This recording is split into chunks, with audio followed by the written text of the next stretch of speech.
तो कसाई 10 ते 15 दिवस त्या गोमातेला चारा टाकत नाही, पाणी पाजत नाही. अरे एक दिवस जर दिवसभर, अरे एक दिवस काय 3 तास जर आपल्याला पाणी भेटलं नाही, आपला जीव कसा होतो आपल्याला माहितीये. अरे दिवसभरामध्ये एक नाश्ता जरी भेटला नाही तरी आपला जीव कसा होतोय आपल्याला माहितीये.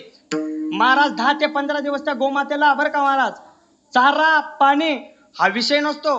काय करतो तो कसाही लक्ष देऊन ऐका. 10 ते 15 दिवस त्या गोमातेला चारा टाकत नाही का?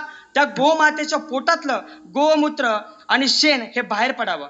आता लक्ष द्या, आपण घरामध्ये जे कॉकरोच किडे राहतात का, किडे मारण्याकरता जो काळा हिट वापरला जातो का, तो काळा हिट तो कसाही त्या गोमातेच्या डोळ्यांमध्ये टाकतो. त्या गोमातेला दिसणं बंद होतं. लक्ष देऊन ऐका. 70 ते 80 डिग्री सेल्सिअसचं गरम पाणी, एवढं टेम्परेचरचं, ते टेम्परेचरचं पाणी त्या गोमातेच्या अंगावरती टाकलं जातं. का?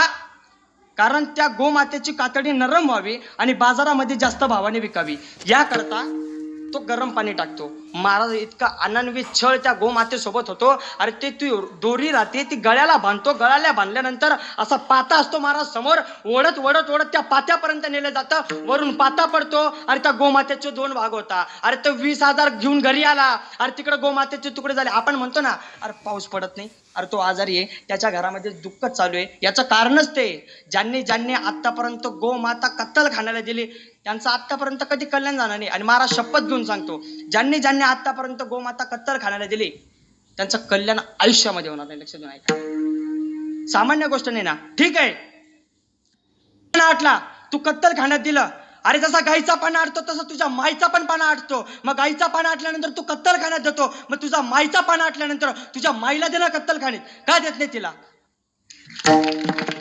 सामान्य गोष्ट आहे. अरे जो गोरक्षण करतो, जो धर्माचं कार्य करतो, जो धर्माचं पालन करतो, अरे आपली लायकी नाही, आपली पात्रता नाही गोमाता वाचवण्याची. अरे पण जो धर्म कार्य करतो त्याच्या तरी तुम्ही आडी येऊ नका. काय वाटतं महाराज?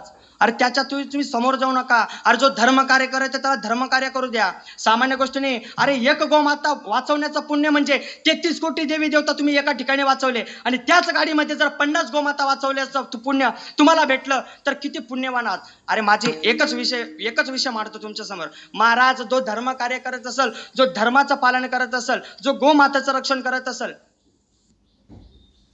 नाही ना, आपण अजिबात करू नका. पण जो पुढे जातोय रस्त्यावर गाडी